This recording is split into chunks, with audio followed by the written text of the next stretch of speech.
Damos inicio a la charla del día de hoy, no sin antes agradecer a todos quienes nos acompañan, tanto aquí en esta ciudad, Guadalajara, Jalisco, México, donde estamos transmitiendo para la red, para el mundo entero, para quienes nos sintonizan a través de esa magia virtual que es Internet. Y obvio el agradecimiento para quienes nos dan con la confianza de estar con nosotros en otras latitudes, viéndonos y escuchándonos a través de sus monitores, y también el agradecimiento a quienes nos ven en repetición, porque la opción está siempre presente en nuestra página web www.centrouniversalista.com, donde pueden escuchar este tema y todos los otros temas que hemos ido transmitiendo en repetición. Estamos ya en los últimos temas del tomo 2. El tema de hoy es 53, autoconocimiento. El tema anterior fue importantísimo para quienes lo vieron. Se habló sobre el ego. Es común, es normal que se haga la pregunta: ¿por qué se habló del ego hasta entonces? En cualquier espacio esotérico normalmente se habla del ego casi en las primeras charlas. Es como un tema obligado en las primeras intervenciones. Sin embargo, la visión fundamental del ego tiene muchas aristas, nos conduce a aspectos muy delicados, sobre todo muy confusos, más que delicados, confusos. Se ha hablado de una manera demasiado tergiversada sobre el ego. Y bien, ya a ustedes les tocó escucharlo en la charla anterior sobre la comprensión de que el ego no es ni siquiera tan complejo como uno pudiera creerlo. Tampoco es un enemigo a vencer, ni siquiera es algo real, es algo tan ilusorio como nuestra personalidad. El ego es una creación mental, y si nuestra mente es apenas una parte de la personalidad, y la personalidad por su propia naturaleza es ilusoria, ¿qué puede quedar para el ego? El problema es que nos identificamos demasiado con él, y nosotros mentalmente lo convertimos en enemigo, en algo poderoso, en algo a vencer, y una infinidad de calificativos que le ponemos, que al final de cuentas todos son puros conceptos mentales. Si lo reducimos a lo más simple, y que realmente no se necesita más para comprender lo que es el ego, no es más que nuestro falso sentido del ser. Eso es el ego, el falso sentido del ser, lo que creemos o lo que nos hace creer que somos lo que no somos. Y el ego es todos los mecanismos de defensa que surgen para que estemos cada vez más convencidos de que nuestra personalidad es nuestro verdadero ser. No es más que eso. O sea, al final de cuentas son puros mecanismos de defensa de la personalidad. La personalidad se resiste a negarse a sí misma. La personalidad se aferra a considerarse el ser, y en esa necedad de la personalidad de pretenderse como ser, allí es donde aparecen todos esos mecanismos de defensa, que son los egos. Y a la medida en que estemos identificados con la personalidad, pues los egos adquieren fuerza, pero es una fuerza relativa, una fuerza que le damos con nuestra propia mente, pero al final de cuentas, insisto, sigue siendo una de las tantas partes ilusorias que nosotros hemos creído que son reales en nosotros. Bien, pues ese tema quedó atrás. Ya tenemos una visión, creo yo, que muy fresca y muy distinta sobre lo que realmente es el ego, o más bien sobre lo que creemos que es el ego, porque el ego en términos absolutos, el ego es nada. Si lo manejamos en términos absolutos, el ego es nada, es pura ilusión. Es pura ilusión Y pues nosotros tan tontos que no lo creemos, ese es el problema. Entonces el ego no es un enemigo a vencer. El ego, insisto, es un mecanismo de defensa que si tenemos la certeza o cierta lucidez de lo que significa el ego, que no es más que ese mecanismo de defensa para hacernos creer que la personalidad es nuestro ser, pues no va a haber grandes dificultades en hacerlo a un lado si realmente tenemos esa vocación de hacerlo. Porque alguien puede decir, sí, quiero estar libre de ego, pero en el fondo sigue la necesidad de creer que su cuerpo, su mente y su persona es la realidad. Entonces es como un perro que se quiere morder la cola y va a estar dando vueltas y vueltas, y eso es lo que sucede con todos nosotros. Mientras nos mantengamos en la necedad de creer que nuestra persona es nuestra realidad, es decir, mientras nos mantengamos identificados con nuestra personalidad, pues los mecanismos de defensa de la propia personalidad van a estar presentes siempre, y con la fuerza que le demos a la medida en que estemos identificados con ella. Bien, pues el tema de hoy es el autoconocimiento. Y el autoconocimiento, pues ya lo podemos vincular con el ego también. A lo largo del desarrollo del tema vamos a ver qué tiene que ver con la ilusión del ego, es decir, con la falsa identidad o con la falsa sensación de identidad o el falso sentido del ser. Todos los términos son válidos. Y vamos a vincularlo con esto. Y empecemos primero por tener la claridad de que la libertad gravita dentro de nosotros mismos.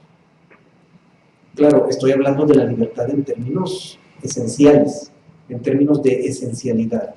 No estoy hablando de la libertad relativa que tiene que ver con un derecho constitucional de un hombre que nace en una nación libre. Eso es una libertad relativa, porque es un sentido externo de la palabra libertad. Me estoy refiriendo a la palabra libertad en el sentido íntimo, en el sentido de la conciencia. Y esta libertad gravita en uno mismo, concretamente en el ser íntimo de cada uno de nosotros. Alrededor de ese ser gira esa verdadera libertad.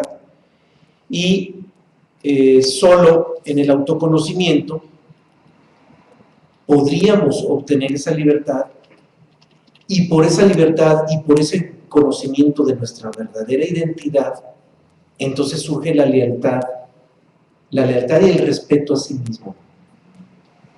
Un hombre no puede ser leal consigo mismo, y un hombre no sería capaz de respetarse a sí mismo si no se conoce a sí mismo. Y hay tantas formas de faltarnos el respeto a nosotros mismos. Hay muchísimas formas, muchas modalidades en las que podemos faltarnos el respeto a nosotros mismos. Una de tantas es comer lo que no debemos de comer, entrarle a estimulantes, identificarnos con tonterías que sabemos que son nocivas para nuestra psiquis y para tantas cosas. O sea, todo lo que hacemos en la vida y que de antemano sabemos que son nocivas, pero las hacemos, por supuesto que es falta de respeto a uno mismo, falta de lealtad a uno mismo. Y esa falta de lealtad es porque no nos conocemos a nosotros mismos, es porque no sabemos realmente quiénes somos. Un hombre que tiene conciencia de sí mismo es leal a sí mismo. La lealtad es automática, es inherente. Y de esa visión interna deriva precisamente ese verdadero hombre. Un hombre verdadero que por el simple hecho de mirarse tal como es, en su verdadera realidad, en su verdadera esencia, va a ser un hombre que brilla con luz propia. Con la luz propia que emana del ser, porque nuestro ser íntimo nuestro ser original, nuestro átomo nous, es luz. Es luz, pero como no nos conocemos a nosotros mismos, por falta de ese autoconocimiento, no es que carezcamos de esa luz, porque la luz la tenemos. Más bien, no somos conscientes de esa luz. Y eso, por razones obvias, ante la falta de conocimiento de sí mismo. Pero antes de abordar el tema, primero debemos hacer una distinción de dos acepciones o dos orientaciones, creo que es la palabra más correcta, dos orientaciones en relación con el conocimiento de sí mismo. Y esta distinción es fundamental, porque si no hacemos esta distinción estamos perdidos para empezar. Y antes de hacer la distinción propia, hago una observación importante. Es muy raro que en algún espacio de estudio esotérico o filosófico, es muy raro que se haga esta distinción, porque tiene dos aspectos muy diferentes. El conocimiento de sí mismo puede ir en el sentido externo o interno. Hay dos sentidos diferentes. Hay que reconocerlos, hay que distinguirlos, hay que discernir entre cada uno de ellos.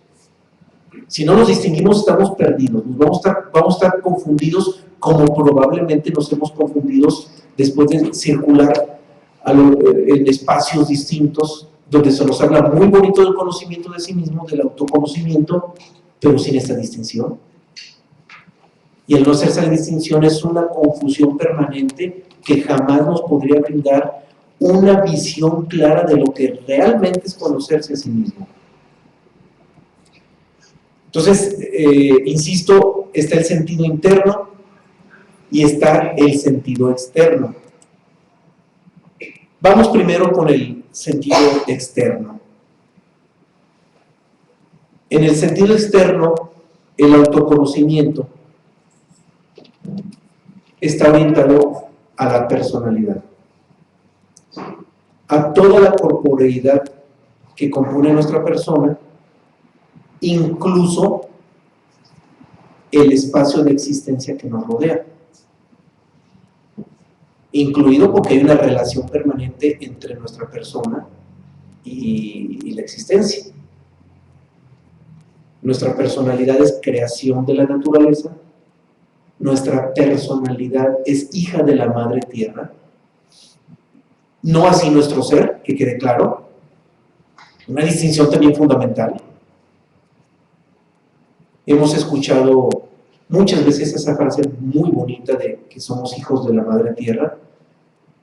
Efectivamente así es, pero en el sentido de la personalidad, no del ser. Nuestro ser no es hijo de la tierra. Nuestro ser es universal. Nuestro ser trasciende el universo. Más bien dicho, trasciende el universo, va más allá del universo. Entonces nuestra personalidad sí es hija de la madre tierra, es creación de la naturaleza, y el autoconocimiento en el sentido externo va dirigido precisamente a la personalidad, y es importantísimo, no podemos desdeñarlo, es importantísimo este autoconocimiento, y para poder adquirir una cierta conciencia en ese sentido externo del autoconocimiento, es fundamental la comprensión y la observancia del operar de los principios universales. ¿Por qué hago hincapié en ellos? Porque ellos son los que rigen no solamente el comportamiento de la naturaleza, sino también de nuestra personalidad. ¿Por qué? Porque nuestra personalidad es hija de la naturaleza, es creación de la naturaleza. Entonces, si las leyes universales rigen la existencia, rigen a la madre naturaleza, son las que establecen el comportamiento de la madre naturaleza, por correspondencia, también rigen el comportamiento de nuestra personalidad en todos los sentidos. Es por eso que para el conocimiento, para el autoconocimiento, la comprensión de los principios universales es fundamental. Sin ellos estamos perdidos. Nunca entenderíamos cómo se comporta nuestra persona. Aquí en Guadalajara hay una pregunta, que hay un micrófono, si gusta pasárselo, por favor, para que escuchen la pregunta también en la red. Hay dos micrófonos, ahí está uno. Puede quedar uno de este lado izquierdo y otro del lado derecho. Bien. Lo dejan allá el micrófono con lo que se ofrezca. Gracias. Mira, yo creo, por ejemplo, que dices que el autoconocimiento natural pues, se da a través de las leyes. Pero si una persona, un niño recién nacido, lo dejas en una isla, él se va a autoconocer a través del tiempo y darle a la naturaleza lo que él crea que es, ¿verdad? Se va a conocer los niños.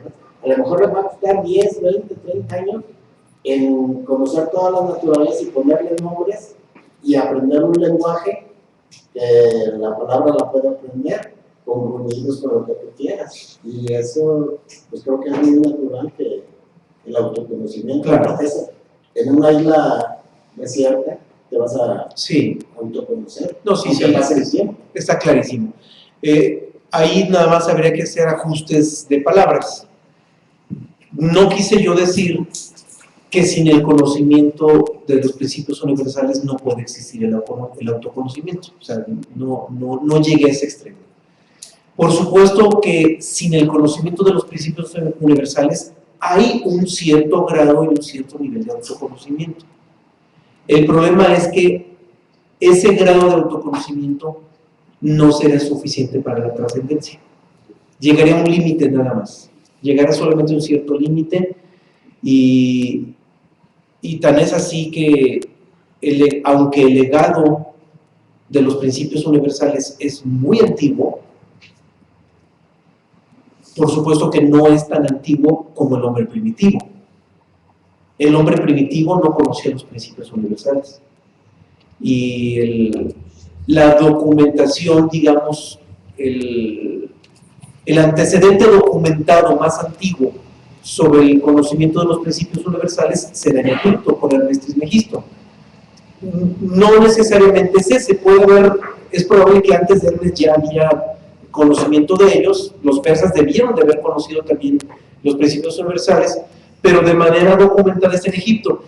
A lo que quiero llegar es a que ya el conocimiento de los principios universales se da en el humano cuando está integrado en una civilización, en una sociedad civilizada. En el hombre primitivo,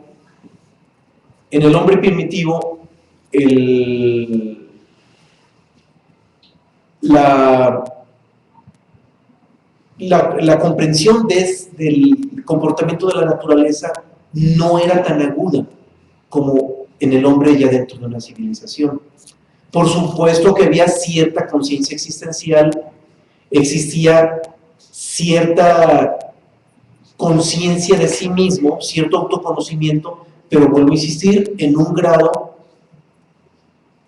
que para su momento histórico era importante, pero que nos queda claro que no era suficiente como para una trascendencia, como para propiciar una revolución interna. Sí. Cuando hablas de la Madre Tierra, que la personalidad es hija de la Madre Tierra, también he escuchado que el Padre Tiempo también es la personalidad es hija del tiempo también. Sí. La Madre Tierra está en el tiempo y todas las cualidades inherentes a la naturaleza están inherentes en la personalidad porque es creación de ella misma. Entonces, por eso establecemos el paralelismo. Si las leyes universales rigen en la naturaleza, también van a regir en nuestra personalidad porque somos creación de la naturaleza. Como personalidad, insisto. Bien, ¿hay alguna pregunta? Pues que te mandan felicitar, que qué bueno que estás aquí. Ah, gracias. Y que si te metiste en una cueva porque te ves muy pálido. Ah, no. Lo que pasa es que ha habido menos sol en Guadalajara, ha estado muy nublado en estos días. Bien, Jacinta que te invita a una comida a Veracruz, o sea que... Ah, bueno, pues cualquier rato nos vamos a Veracruz a aventarnos una comida muy sabrosa. Muchas gracias. Bien, entonces seguimos con esto. Entonces, en el sentido externo, comentábamos, en el sentido externo, el autoconocimiento se da en la personalidad. El factor fundamental son las leyes universales para llegar a un nivel más profundo y agudo de autoconocimiento, por supuesto. Ahí vuelvo a insistir, hago este ajuste. Sin las leyes universales también hay autoconocimiento, pero obvio a un nivel mucho, mucho más incipiente. La gran agudeza y por mucho es en las leyes universales. Quienes nos acompañaron desde los primeros temas del primer tomo recordarán que se abordaron, no todas, pero sí las más importantes de ellas, y quienes no nos acompañaron pueden ver esos temas ya sea por escrito en el tomo 1 que está a su disposición en la página web, en nuestra página, o también lo pueden ver en repetición. Los mismos charlas que dimos sobre esos temas los pueden ver en repetición en nuestra misma página, ¿sí? Bien, ahora, eso es en el sentido externo. Ahora vámonos al interno. Bueno, antes de lo interno hay que tener también, hay que ubicar cuál es la ventaja de los principios universales. Que cuando se conocen los principios universales, podemos liberarnos de los condicionamientos externos. O sea, cuando alguien no conoce los principios universales, con toda facilidad, démoslo por un hecho, vamos a estar identificados con el mundo externo, vamos a estar identificados con la personalidad y vamos a estar sometidos psicológicamente a toda una cadena de condicionamientos. Si aún conociendo los principios universales seguimos condicionados, podríamos estar en proceso de libertad de condicionamiento conociendo los principios universales, pero no basta. Porque no basta con conocerlos, hay que aplicarlos a nuestra vida, hay que ser observantes de cómo operan en nuestra vida. Y ahí es cuando podemos irnos liberando de los conocimientos, de los condicionamientos. Claro, cuando no se conocen los principios universales, indiscutiblemente vamos a estar condicionados. Vamos a estar identificados. Y vuelvo a insistir, aún conociéndolos no es garantía, porque hay que vivirlo. Hay que aplicarlo en nuestra vida. Y por supuesto, esa observación del comportamiento de esas leyes universales se tiene que dar en neutralidad y sin emitir juicios, sin juzgar para nada lo que estamos observando. Porque conocerlos de manera externa no significa conocer nuestra realidad, sino que significa conocer los impulsos egocéntricos, pero que pasan afuera de nosotros. Porque todos los impulsos egocéntricos, acercamos el tema del ego, que fue el tema anterior, todos esos impulsos egocéntricos, todas esas cargas egoicas, es algo que está sucediendo afuera de nuestro ser. No sucede en nuestro ser. Sucede afuera de nuestro ser. Nuestra personalidad es algo que está afuera del ser, no es el ser. Entonces, a través de las leyes, claro que vamos a comprender todo lo que está sucediendo. Lo vamos a comprender mucho mejor. Pero nunca debemos perder de vista que es algo que está sucediendo afuera. Cuando alguien es consciente de esto, en lugar de decir, me molesté porque sucedió mal esto, entonces una persona consciente diría, en mi persona o en la personalidad, es más, la palabra mí quedaría a un lado, quedaría afuera. En la persona que me rodea, hubo una molestia por esto o aquello. Es decir, siempre que un hombre consciente, cuando hace una observación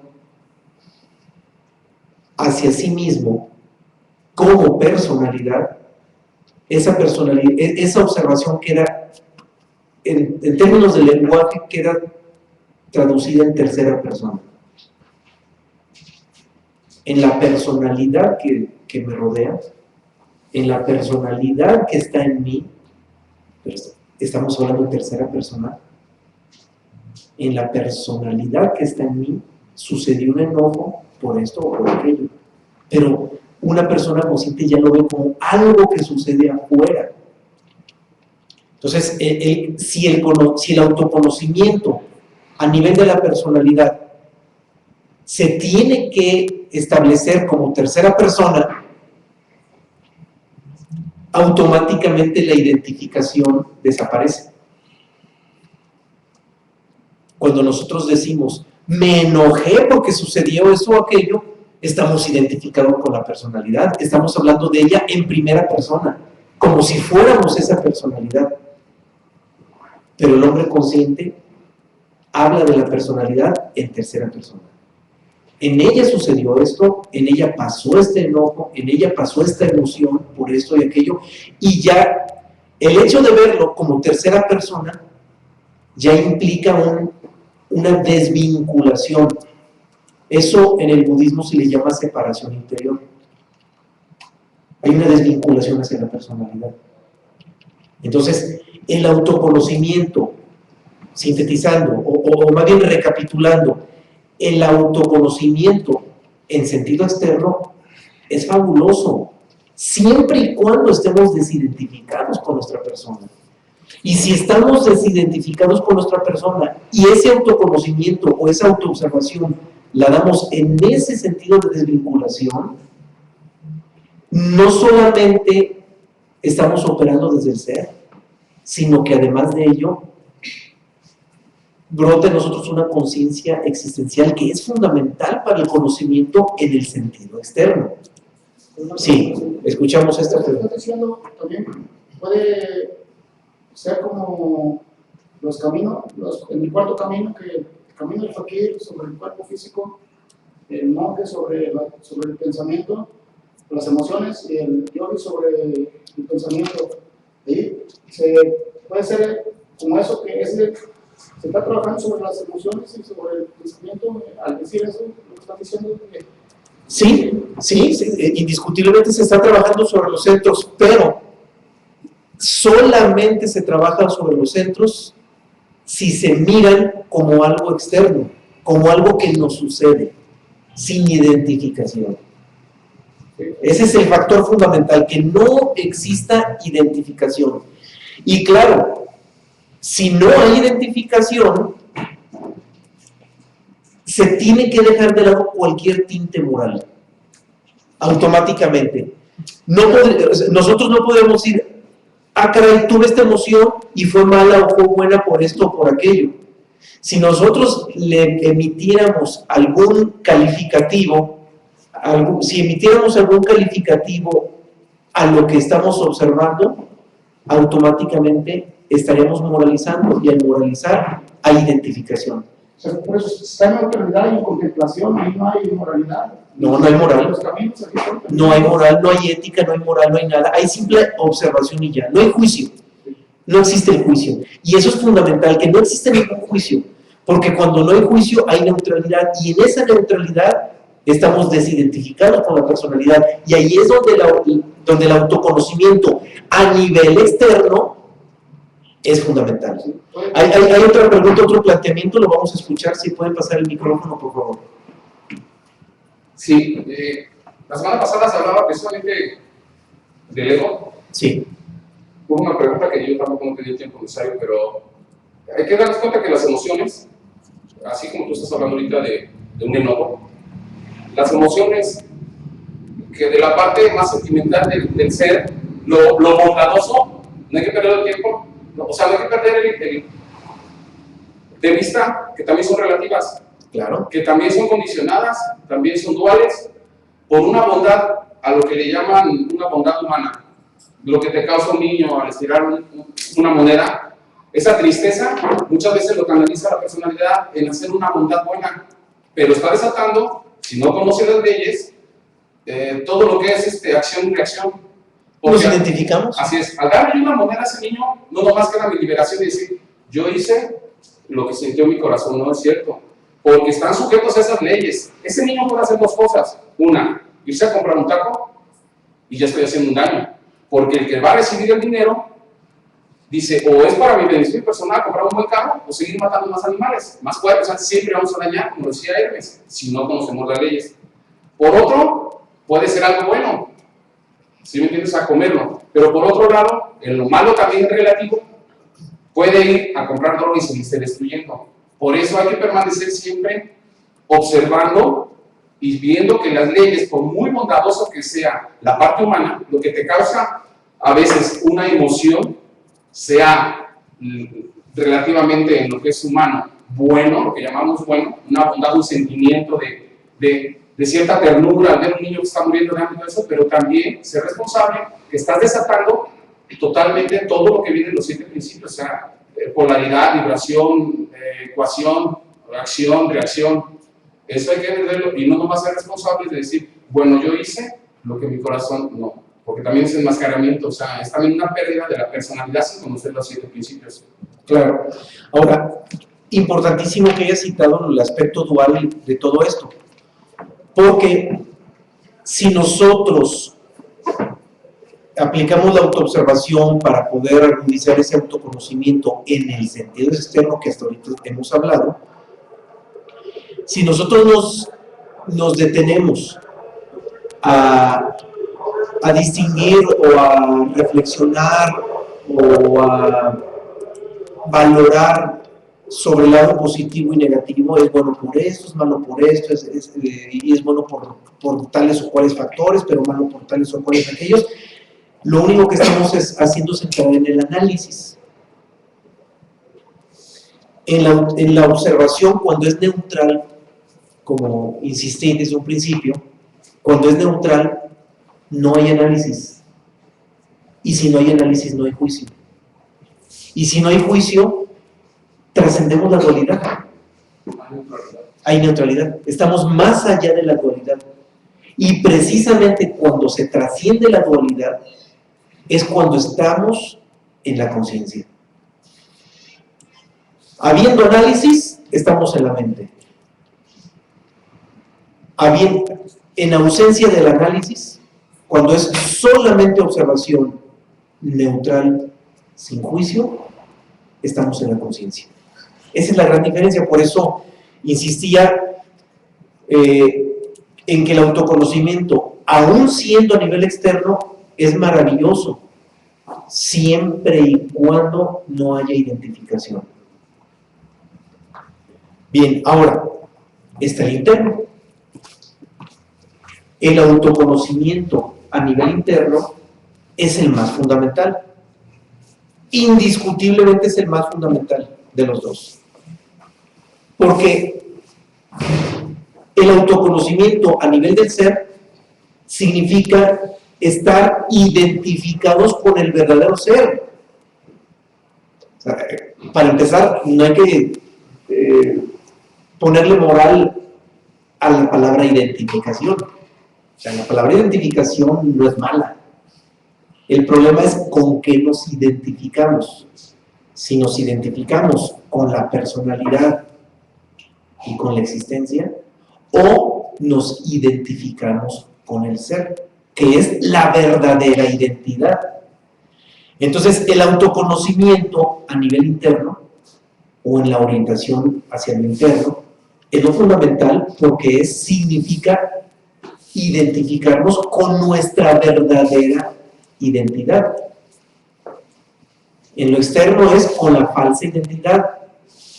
Decíamos, es maravilloso el autoconocimiento externo siempre y cuando no haya esa identificación con esa falsa personalidad, con el falso sentido del ser, que es la personalidad. ¿Sí? Precisamente en la red nos está preguntando Joel Méndez, el autoconocimiento debe ser interno y externo, como lo estás mencionando ahorita, sabiendo nuestras debilidades y nuestras cualidades, dejando a un lado el ego.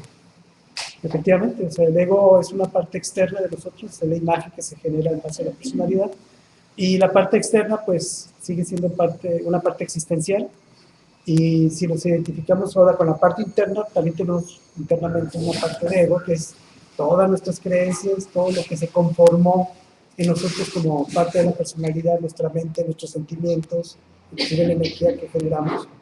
Y ir más a la conciencia, que sería la parte del interior del ser. Y precisamente esa identificación con nuestro verdadero ser, con el verdadero sentido del ser, es identificarse con el observador, porque nuestro ser interno, nuestro ser es el que observa. Ya lo habíamos comentado en el tema de observación, que viene en el primer tomo, y la personalidad no es capaz de observar, nuestra mente no es capaz de observar, nuestra mente analiza, juzga, critica, mide, valora, pero no observa. Porque la observación tiene que ser neutral. Para que sea observación tendría que ser neutral, y la mente no es capaz de ser neutral. Entonces la observación es del ser, viene del estado de la cualidad absoluta del ser. De hecho, la observación es la única actuación del ser. El ser no tiene ningún acto más que observar. Ese es su único acto, observar. Y estar identificados con el ser, es decir, el autoconocimiento a nivel interno, es el que nos garantiza la libertad, porque la libertad solamente está en el observador, que es el ser. Y solamente en ese estado de libertad tendríamos la posibilidad de que todos nuestros sistemas de la personalidad se abran para que reciban la fuente original, ese fluido universal del que también hablamos en el primer tomo, y en él, y solo en él, está la apertura de todos nuestros sistemas para esa fuente original.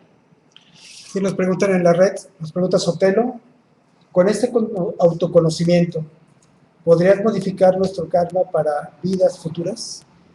En realidad el autoconocimiento nos sirve para, primero, identificar qué es la parte externa de nosotros, que es nuestra personalidad y nuestro ego, y solamente a nivel de la conciencia, cuando estemos a nivel de la conciencia, en realidad podemos hacer algo por nuestro futuro, a nivel de la conciencia, porque de ahí en más todo es reacción y acción de todo lo que ha sido nuestra existencia y nuestro destino. Bueno, ahora, la pregunta, desde la simple pregunta, desde el planteamiento de la pregunta ya hay algo cuestionable.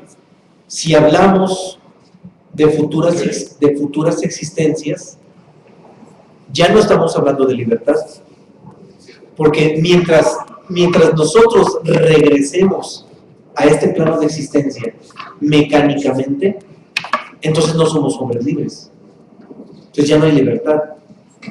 Y en un momento dado, lo que podríamos decir en un momento dado sería que si llegamos a gozar de cierta libertad, si llegamos a tener cierto nivel de conciencia existencial, entonces en una futura existencia, que esperemos que no sean muchas, en una futura existencia tendremos posibilidad o mayores posibilidades de acercarnos a esa libertad plena a través de la autorrelación, a través del reconocimiento de lo que no somos, que ese es el factor fundamental. Pero ya cuando se habla de libertad, cuando alguien por el conocimiento de sí mismo a nivel íntimo es libre, ya no regresa. O sea, el regreso a este plano de existencia ya no es necesario, ya no hay un retorno mecánico, porque nosotros mecánicamente regresamos, precisamente por nuestra inconsciencia. ¿Hay algo que iba a preguntar ahora? Sí. Sí, cuando una persona es libre, pues no hay pasado ni futuro. O sea, el ser solo está en el presente. Exactamente. Ya no hay pasado ni futuro. Y obvio, las existencias próximas están en el futuro. Entonces ya no existirían. Ok, nos pregunta también Juliana de Ciudad Victoria. Para tener seguridad de mi autoconocimiento, será necesario una regresión para saber de dónde vengo, a dónde voy. Saludos desde Ciudad Victoria, Tamaulipas. Bien, el autoconocimiento se basa en el presente. Si tú tienes la capacidad de hacer regresiones, tú como persona, como gente que puede tener ese sentido de ver, O que alguien se la haga. ¿sí? Pues es un referente, pero al final de cuentas el autoconocimiento real se da en el presente. Cuando estás viendo las cosas que te están sucediendo y ver que la vida es una sucesión de cosas. Las vidas anteriores están en el pasado. Ahorita te acercas el micrófono, porque Okay. Aquí en Guadalajara no te alcanzaron a escuchar. En la red probablemente sí te escucharon, pero aquí en Guadalajara Okay. va a ser más necesario que se acerques un poquito más al micrófono. Entonces comentábamos que esas regresiones no son necesarias, porque están en el pasado.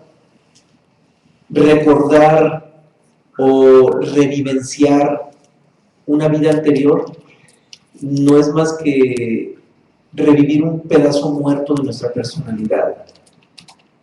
Y hay que comprender que si la naturaleza nos priva del recuerdo de existencias anteriores, hay que entenderlo como un mecanismo natural de defensa. La naturaleza es sabia y por algo la naturaleza nos dice: es mejor que no lo recuerdes. Por algo la naturaleza nos bloquea. Si nosotros recordáramos las vidas pasadas, estaremos arrastrando cargas emocionales que no necesitamos en esta vida, que no tiene sentido. Y vuelvo a insistir, si la naturaleza nos priva de ello y nos bloquea de ello, es por algo, es mecanismo de defensa. ¿Es una bendición? Es una bendición incluso, ¿sí? Como lo Empezar estás de ceros. diciendo, claro. Ahora, cuando alguien, por obsesión o por morbo, como le quieran llamar, se acerca a alguien o a algo que le permita recordar vidas pasadas, está atentando en contra de la naturaleza. Lo está haciendo en contra de la naturaleza. Lo dejo solamente expuesto así, ya cada quien haga sus propias revaloraciones en función de lo que comentó. Aparte está desatando los 7 principios, porque la mente, con lo que hay dentro del recuerdo, es dual y relativa. Sí, no tuvo el micrófono, voy a comentarlo para la red. Nos comenta que la mente es dual y relativa y es seguir jugando con los principios universales. Los principios universales no es para manipularlos ni para acomodarlos a nuestro favor. Los principios universales son para comprender cómo se comporta la vida y cómo se comporta nuestra personalidad. Hay otra pregunta. Y cuando comprendemos en esencia cómo se comporta todo lo externo, los principios universales son los que terminan demostrándonos que todo esto es ilusorio. Bien, una pregunta más, nomás que les encargo el micrófono para que nos escuchen en la red. Escuchamos. Comentabas que hay que identificarnos con el ser, pero ahora viene la pregunta: ¿cómo identificarse con lo que no conocemos? Para allá iba. Es inconocible. Para allá iba precisamente. Para allá iba precisamente. Con su pregunta prácticamente me está poniendo en el preámbulo de lo que a continuación iba a exponer precisamente. Para dar respuesta a ello, iba a plantearles antes lo siguiente: ¿qué es más importante? Ya establecimos 2 direcciones de autoconocimiento.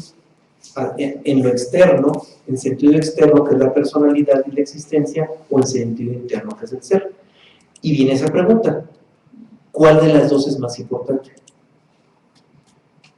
Una pregunta fundamental.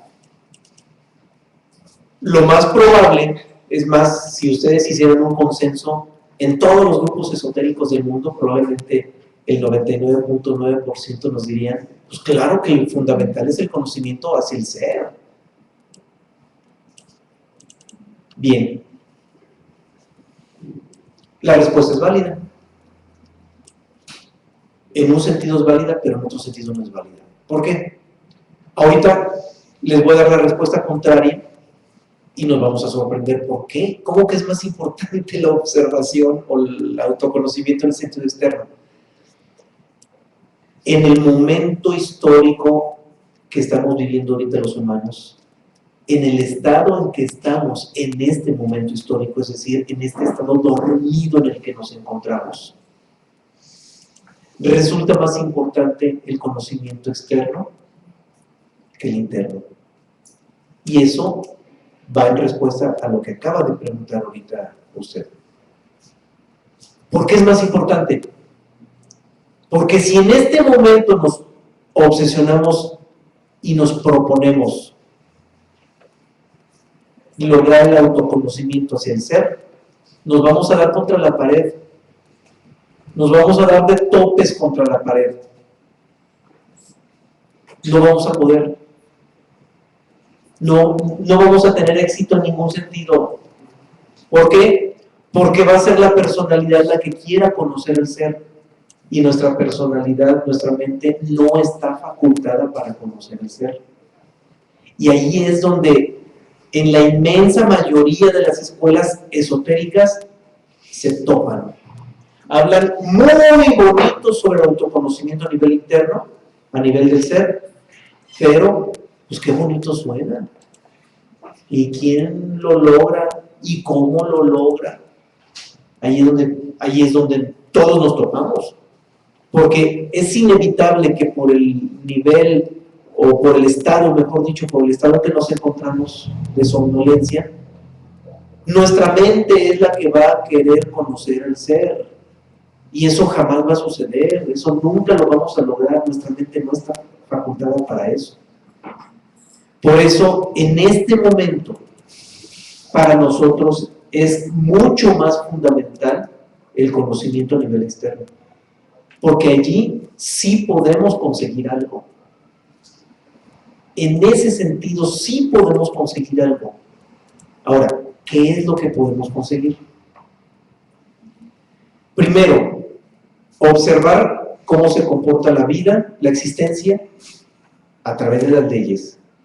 Segundo, por correspondencia, observar cómo se comporta la personalidad que está fuera de nuestro ser en función de la existencia.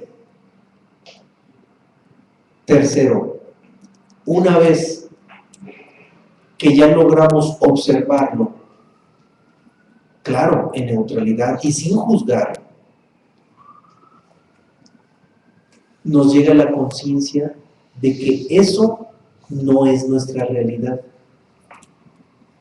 Logramos gradualmente ser conscientes de que eso no es nuestra realidad.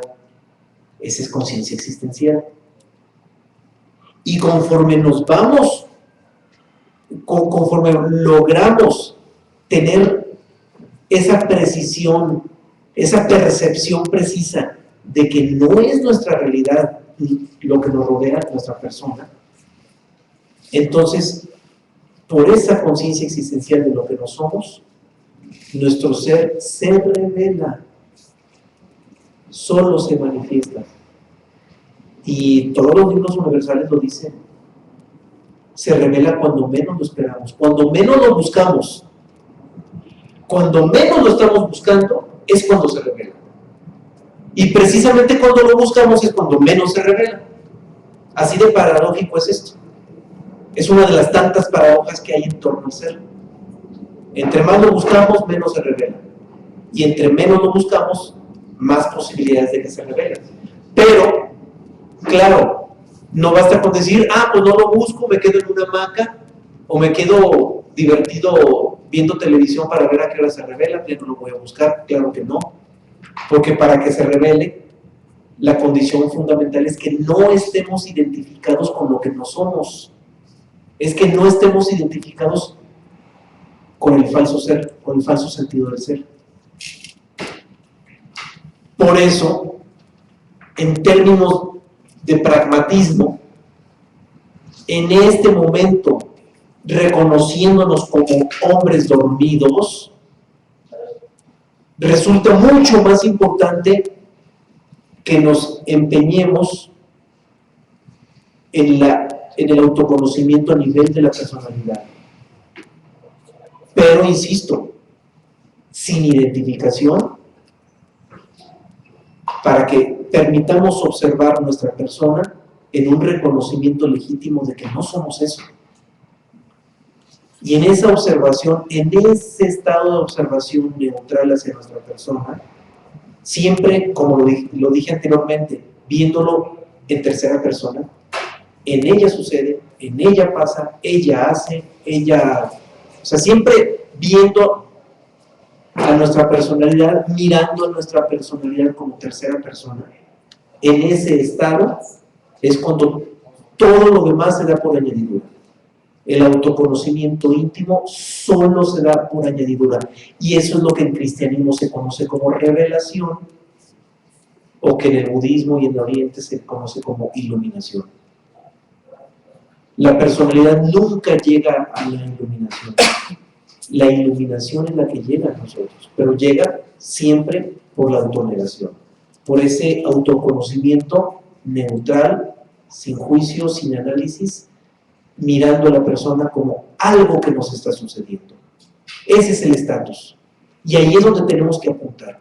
Por eso, en este tema resultó tan importante distinguir los dos sentidos del autoconocimiento, y una vez distinguidos, aunque si bien es claro que el fundamental es a nivel interno, el que en términos de pragmatismo en este momento nos compete es el externo, pero sin identificación, ¿verdad? Bien, ¿hay un comentario más? Sí, bueno, a mí se me hace como muy arriesgado decir que no se puede conocer al ser solo a través del externo, porque si permanecemos en el externo, pues vamos a seguir con ese querer conocer externo y con ese estar juzgando, con esa mente, y nunca vamos a poder. Y no es de que el ser llegue o vaya un camino, el ser se va a revelar en el momento en que queramos, porque el ser siempre está presente, siempre. Entonces, él está, y se está revelando, que nosotros no lo veamos porque estamos en la mente, y si seguimos queriendo estar en la mente, en los conocimientos externos, pues entonces más nos alejamos. Claro. Entonces, el ser siempre está, y está dispuesto. Es como ahorita, llegamos y estaba la pantalla apagada. La pantalla está como si fuera el ser. Llega Juan Carlos, pone las imágenes, puede poner una película, como a veces ponemos, puede poner, y es como lo que pasa en nuestras vidas, lo que refleja la pantalla, que es lo que está aconteciendo en nuestras vidas, pero la pantalla está ahí, pues, es como el ser está, y si nosotros nos seguimos identificando con lo que pasa, con lo que está pasando en la pantalla, pues entonces nunca vamos a poder estar desde el observador, que es la pantalla, viendo lo que pasa, lo que acontece ahí. Claro. Sí, mira, lo que tú comentas, siento que no hay contradicción en lo que estamos exponiendo, nada más habría que precisar detalles finos. Y un detalle fino, y ese detalle fino se establece gracias a tu intervención, es que si bien queda claro que en este momento lo que nos compete es el autoconocimiento de lo externo, porque es lo que está en nuestras manos como personalidades dormidas, es importante aclarar que lo externo no es un medio para llegar a lo interno. Eso sí es importantísimo aclararlo, porque podría confundirse, y gracias a lo que comentas evitamos que esto se confunda. Lo externo nunca va a ser un medio para llegar a lo interno, porque lo externo es ilusorio, no puede ser un medio. Entonces hablamos de que el autoconocimiento a nivel externo es importante, no como medio, sino como factor de autonegación. Es decir, lo externo se convierte en importante cuando lo reconocemos como ilusorio. Por eso insistía en que estando desidentificados con lo externo. O sea, si existe el reconocimiento de que es ilusorio, entonces sí nos abre para que lo interno se manifieste. Nos abre, pero no es un medio, ¿verdad? Ahí nada más hay que precisar que no, jamás se va a constituir como un medio. Sí, entonces lo fundamental es estar en ese reconocimiento. En ese de que reconocimiento, es ilusorio. en ese Puedo reconocimiento, estar aprendiendo que claro. es ilusorio y que ni al caso me puedo estar entreteniendo ahí toda la vida y ni al caso. claro, Sí. claro. Hay unos muy buenos comentarios en la red por parte de Beno. Nos dice, bueno, así como lo planteamos, estamos condenados, o solo le pasa a los santos. No, la iluminación llega. Y tenemos el caso de, en este caso, Pablo de Tarso. Pablo de Tarso era matacristianos y le llegó la iluminación. O sea, no es cuestión de un mérito personal que tengamos que lograr o algo así, es la iluminación llega. Aquí el autoconocimiento nos ayuda a estar conscientes. Para cuando se dé esa situación, sepamos que es la iluminación. Claro. Pero los santos los hacen los humanos. ¿Perdón? Los santos los hacen los humanos. Ah, no, sí, son claro. conceptos mentales. Exactamente. Sí, sí, definitivamente. Sí. Bueno, entonces, retomando esto que se está planteando, hay que entender que a mayor identificación con las cosas externas, con la existencia, menor es la posibilidad del conocimiento de sí mismo en sentido íntimo. No, y en los dos sentidos. O sea, estando identificados con lo externo, el autoconocimiento no se da en ninguno de los dos sentidos. Y todavía peor si estamos identificados con la personalidad. Ahora, si además de estar identificados con la personalidad le agregamos el vacío de comprensión de los principios universales, entonces el autoconocimiento queda postergado para quién sabe cuál existencia. Quedará totalmente postergado. De hecho, hay que entenderlo. La inmensa mayoría de la humanidad en este momento está postergando toda posibilidad de autoconocimiento.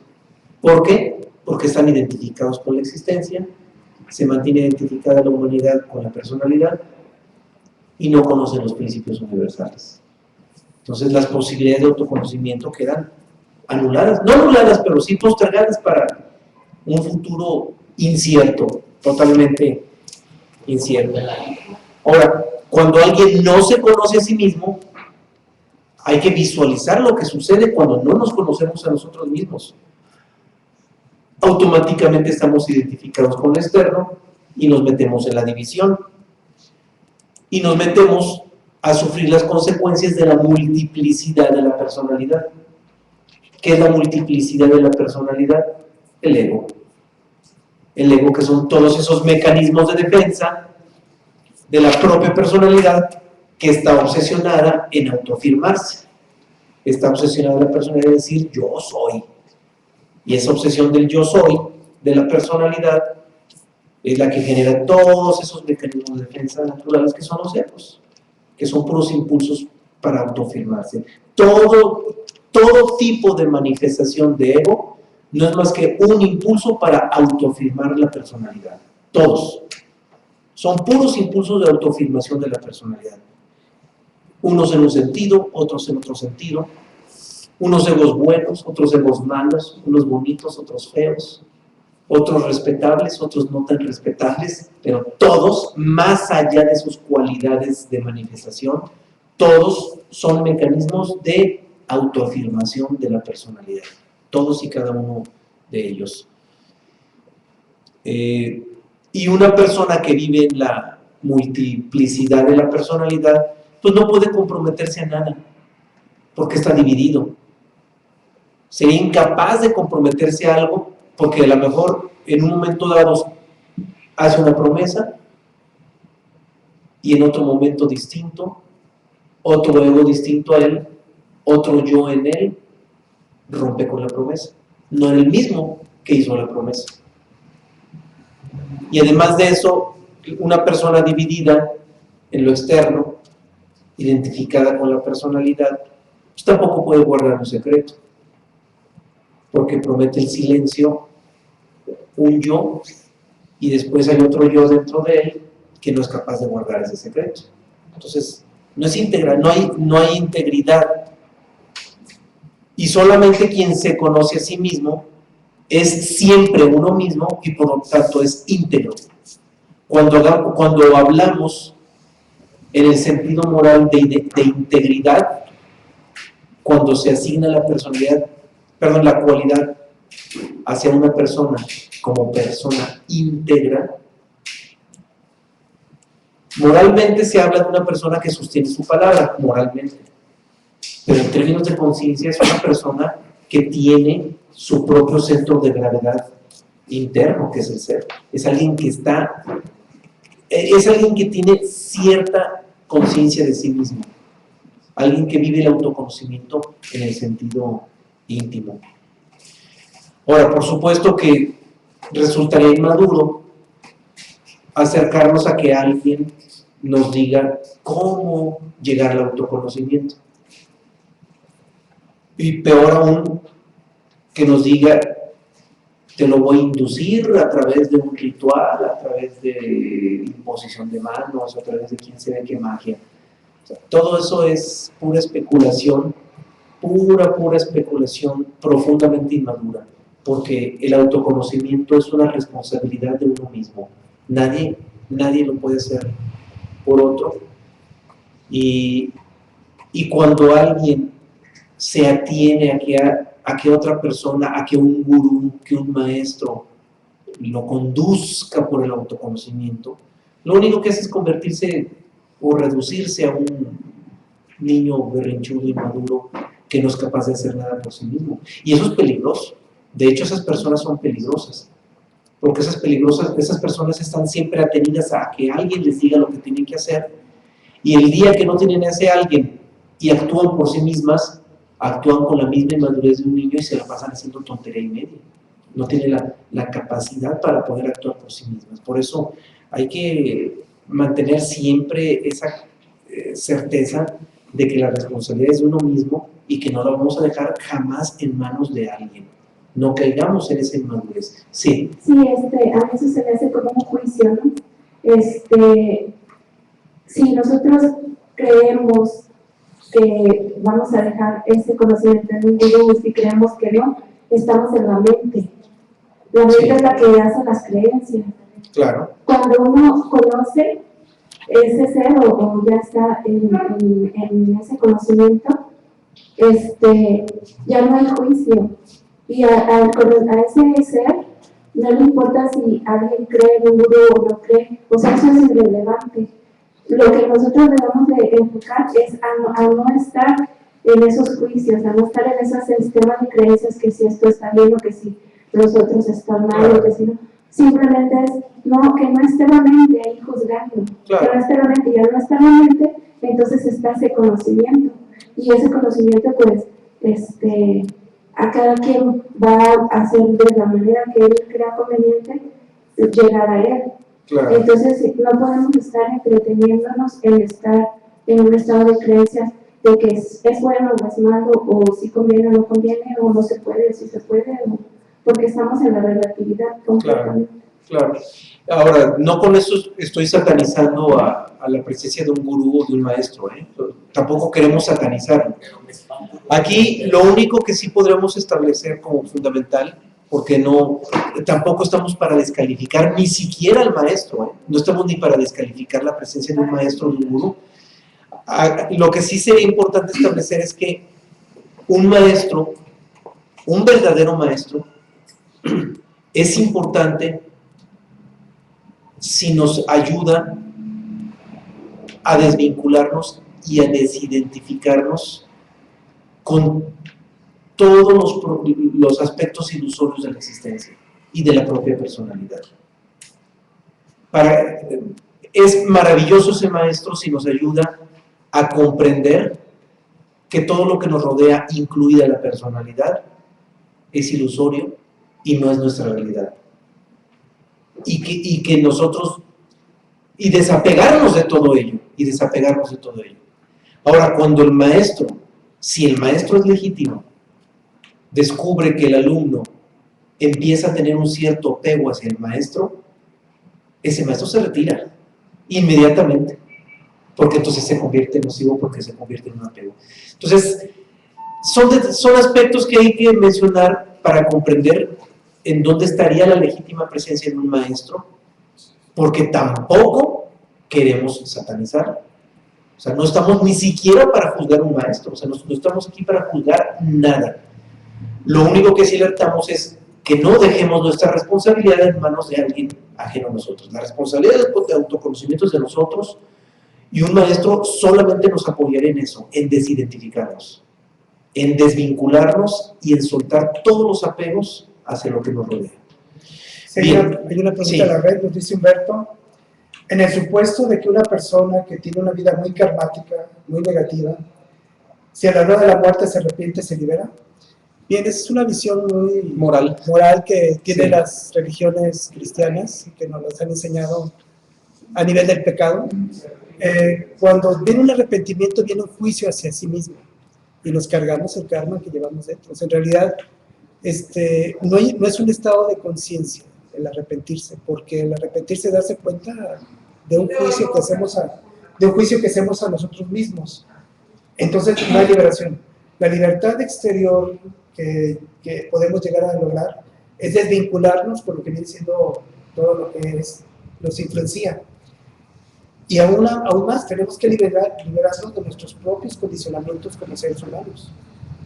Y no es un arrepentimiento, en realidad es una visión a nivel de conciencia. Juan Carlos, por ejemplo, yo creo que más bien ahí el que se está arrepintiendo por miedo a lo que va a encontrar en el más allá, si supuestamente si es que nos vamos para otro lugar. Y ese miedo es en el tiempo. Y es en el tiempo. Es ilusorio, es ilusión. Es la misma pregunta que se hace en la personalidad: ¿qué tan bueno soy? ¿O qué tanto he avanzado espiritualmente? ¿Por qué? Porque la personalidad tiene una fecha de caducidad. Y al final dice, no, pues ya me llegó el tren. No es un acto, el arrepentimiento no es un acto de conciencia. Sí. Ahora, lo que sucede es que esto es una idea que nos han vendido muchísimas religiones. Muchísimas religiones que no se han metido en lo más esencial de la vida, en la esencialidad del ser. Ven todo moralmente y nos venden ideas morales. Pero eso ya para el verdadero buscador, eso ya no sirve de nada, no sirve.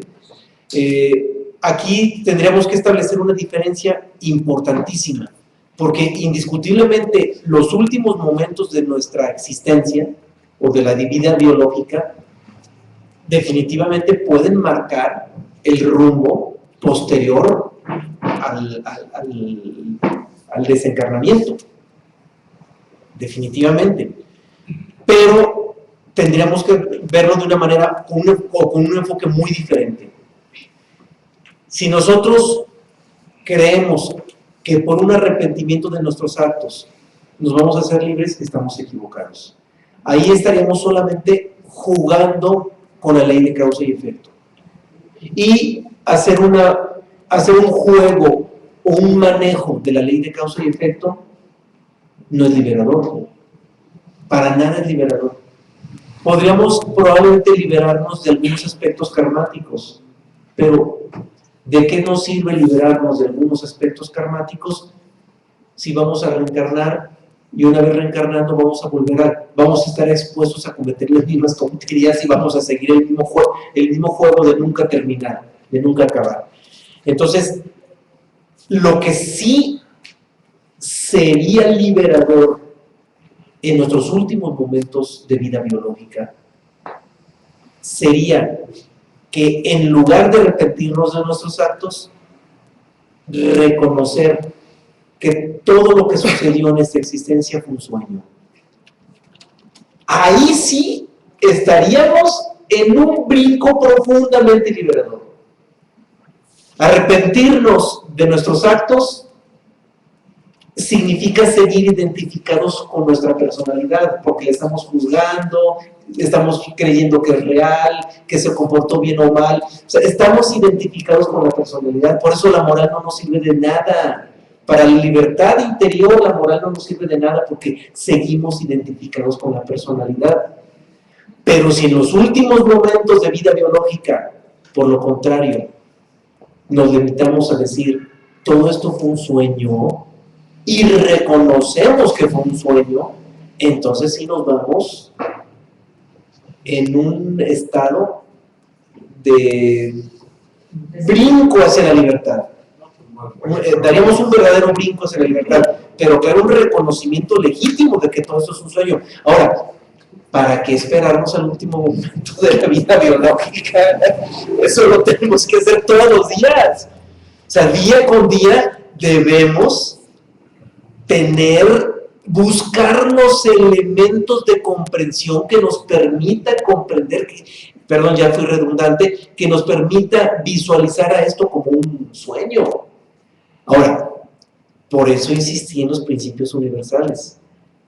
Cuando nosotros observamos y entendemos cómo se mueve la vida natural y cómo esa vida natural mueve a nuestra personalidad, esa comprensión es la que nos permite reconocer a esto como un sueño. O sea, los principios universales abonan maravillosamente para comprender que esto es un sueño. Pero, insisto, no esperemos al último momento de la vida biológica. Día con día hay que estar en la jugada. Día con día hay que estar tratando de comprender esto, verlo esto como un sueño, día con día. Y ahí es donde se avecina el despertar. Porque para que un dormido despierte, primero tiene que darse cuenta que está dormido. Si no, no puede despertar. Bien, hay otra pregunta aquí, sí. Aparte de esa manera de tener una iluminación al final, hay varias maneras de tener una iluminación al final de la vida. Digamos, como te dijiste, al darse cuenta que todo fue un sueño, se supone que es un momento de iluminación al final de la vida. Hay otros tipos de reconocer que no es nada o sería la única forma de... Es la única forma, no hay más. O sea, eso se sintetiza en la palabra autonegación. Y lo vimos en el tema de autonegación. No hay más.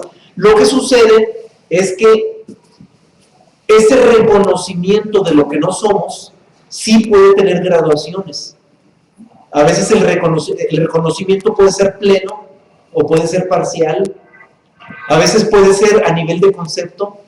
A veces puede ser ya a un nivel de conciencia. O sea, ahí sí hay gradaciones, porque la autonegación o el reconocimiento de lo que no somos forma parte de la conciencia existencial, y la conciencia existencial sí está en la relatividad, todavía está en la relatividad. Entonces, como proceso, como camino, es único, no hay más, y no hay más, y no porque lo diga yo, Jesucristo mismo lo dijo. Como camino para llegar a Dios, niégate a ti mismo, y no dio ninguna otra ruta. Es la única ruta que ofreció Jesucristo. Desafortunadamente, la gran mayoría de las religiones cristianas no ven la ruta. Es la única que marcó Jesucristo, que es la autonegación.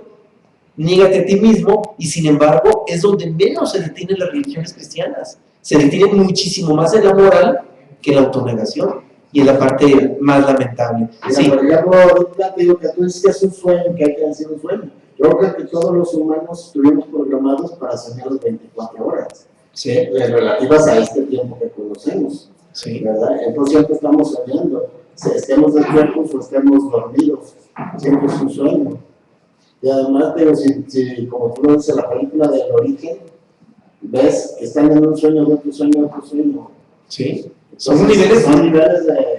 Y así como son niveles distintos de graduación de sueño, igualmente también en contraposición hay niveles distintos de autonegación.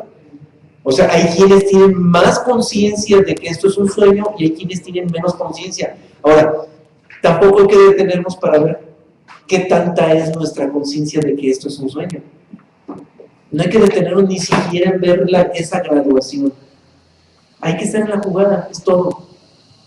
Día con día hay que acercarnos los elementos que nos permitan comprender que estamos en un sueño. Y la mejor manera, más allá de la comprensión mental, lo mejor es la observación neutral. Mirar y juzgar. Si nosotros nos acostumbramos, bueno, quito la palabra acostumbrarse porque ya es mecánico. Si nosotros logramos aprender a vivir observando sin juzgar, automáticamente nos va a llegar la certeza de que esto es un sueño. Esa certeza nos tiene que llegar. Y la clave está en la observación, observar sin juicio, la observación sin análisis, la observación sin juicio. Ahí es donde está la clave para que cada vez tengamos mejores posibilidades de reconocer lo que no es. Reconocer lo que no es como el no ser. ¿Sí? Bien, pues nos queda algo de espacio para las citas.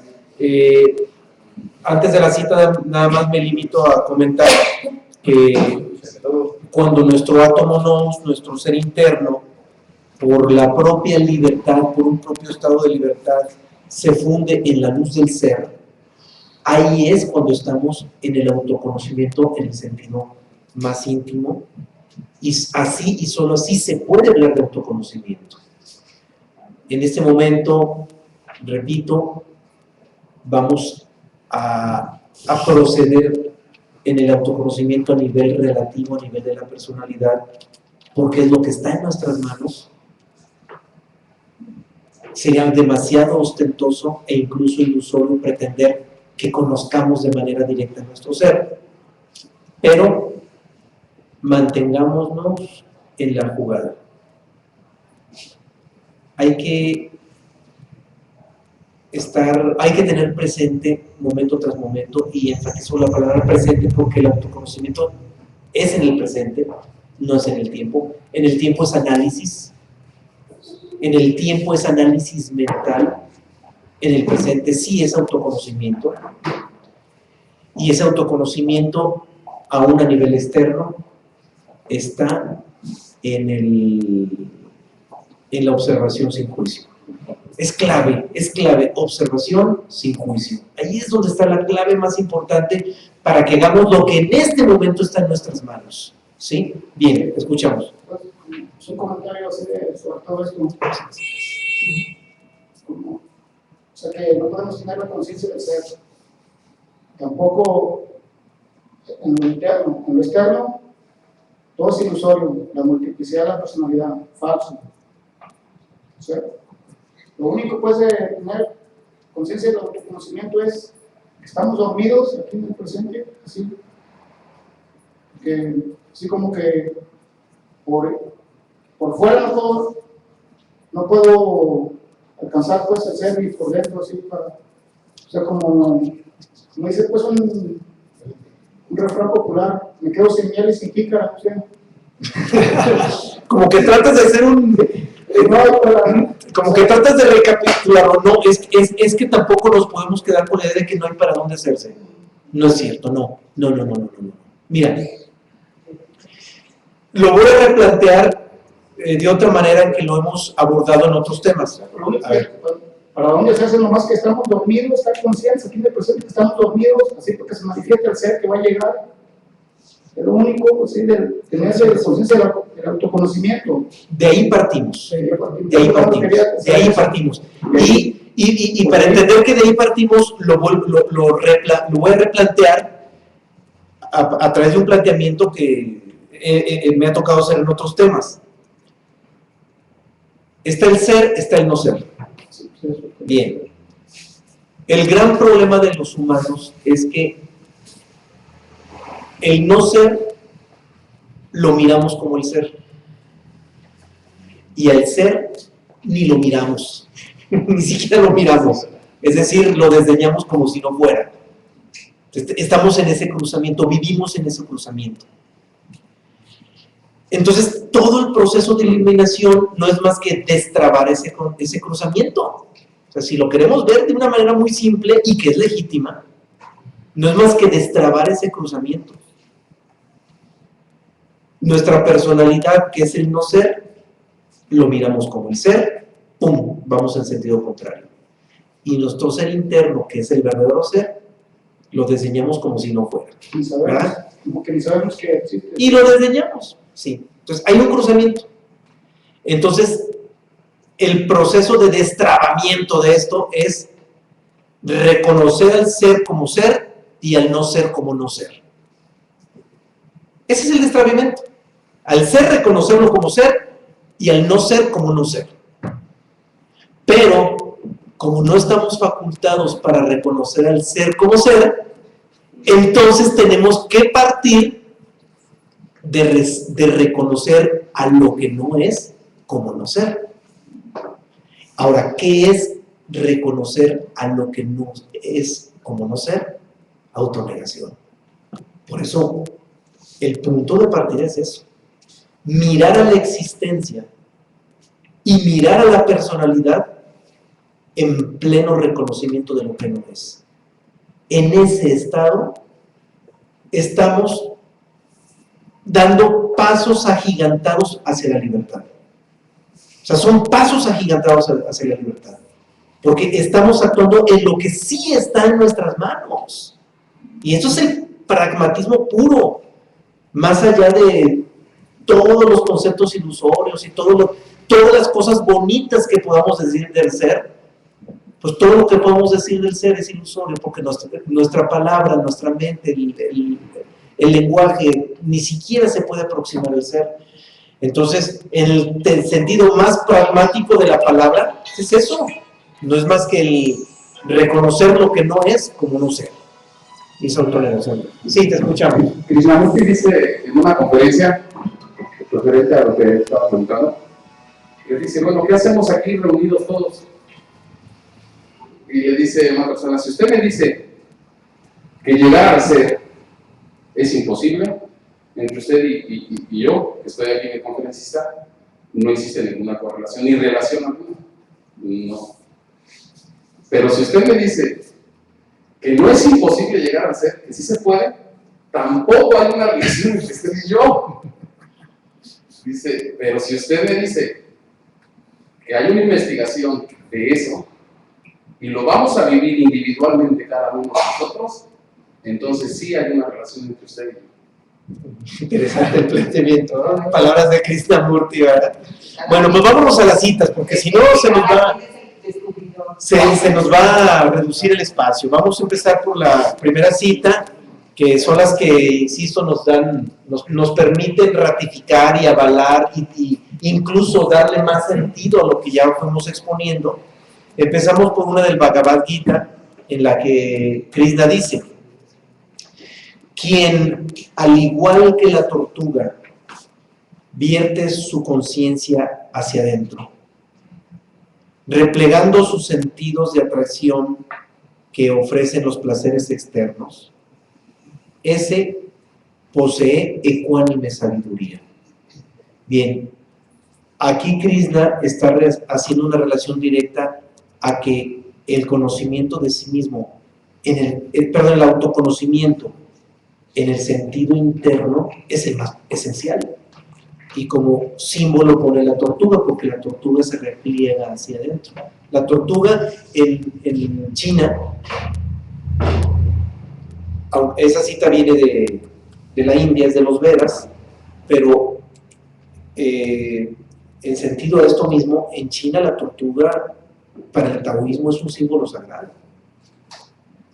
Pero símbolo, como símbolo, no porque las tortugas sean sagradas, sino como símbolo, porque la tortuga es el símbolo de replegarse hacia adentro, de interiorización. La tortuga se repliega dentro de su concha y eso la convierte en símbolo del autoconocimiento en el sentido interno.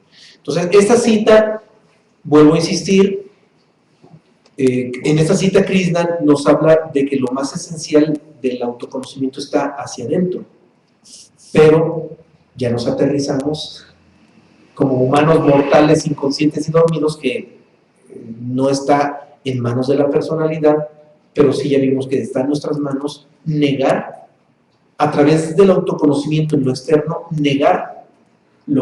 negarlo como verdadero.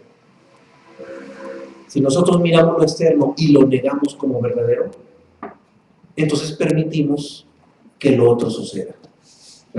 Nos debe quedar claro que el autoconocimiento hacia el ser nunca va a ser un producto de un logro de la personalidad. Es algo que va a llegar, es algo que va a suceder.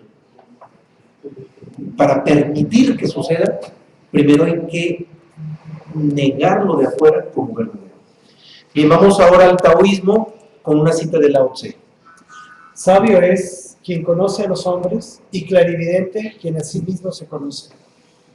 Tiene fuerza quien vence a otros, pero solo es fuerte quien se vence a sí mismo. Lao Tse, Tao Te Ching. El autoconocimiento es necesario, el autoconocimiento de tanto la parte externa como interna del ser humano es necesario precisamente no utilizar este autoconocimiento para los demás, para vencer a los demás, sino para vencerse a sí mismo. El verdadero camino que tiene un guerrero no es una revolución ante los demás, sino es una revolución hacia sí mismo. Bien, vamos a una cita más ahora de Confucio. Confucio dice: llegar a comprender siendo uno mismo se llama naturaleza. Y llegar a ser uno mismo comprendiendo se llama cultura. El que se conoce a sí mismo tiene también comprensión para los demás. Y quien tiene comprensión encuentra su verdadero yo. Bien, aquí hace Confucio, ubica el conocimiento de sí mismo en el sentido razonativo y también en el sentido íntimo de conocerse a sí mismo. Y además de establecer esos dos sentidos, también menciona que nosotros no seremos capaces de comprender a los demás si no nos comprendemos primero a nosotros mismos. Y eso es fundamental, es algo de lo que no hemos mencionado y que es importantísimo ponerlo sobre la mesa. Nosotros no podríamos aspirar a comprender a los demás si no nos comprendemos primero a nosotros mismos. Y para comprendernos a nosotros mismos está el autoconocimiento. No importa si es a nivel externo, no importa, siempre y cuando sea neutral y sin juicio. Si nosotros nos comprendemos a nosotros mismos a nivel de la personalidad, pero sin juzgarnos, entonces vamos a ser capaces de comprender a los demás sin juzgarlos tampoco a ellos. Y en esa actitud hay luz, indiscutiblemente. Bien, vamos a una más de Confucio también. El maestro guía a los discípulos, pero no los arrastra. Los exhorta a avanzar, pero no los ahoga. Les enseña el camino, pero no los lleva a la meta. De esta manera, los discípulos pueden llegar a pensar por sí mismos. Confucio. Este nivel de conocimiento que tiene un sabio, que en este caso es un maestro, de no arrastrar a sus discípulos, o sea, de no llevarlos de una manera en que son sobreprotegidos, que no los lleva a la mente y decir yo los llevé, yo fui el que hice esto, ¿no? O sea, un verdadero maestro no se repliega y deja que el discípulo sea. Bien, vamos a otra del Evangelio de Buda. Por cierto, esta cita que leíste, Juan Carlos, maravillosa, porque nos queda claro que tampoco nosotros rechazamos la presencia de un maestro. Pero claro, esta cita de Confucio establece los límites a los que debe llegar el maestro. Un maestro siempre tiene que dejar al discípulo libre.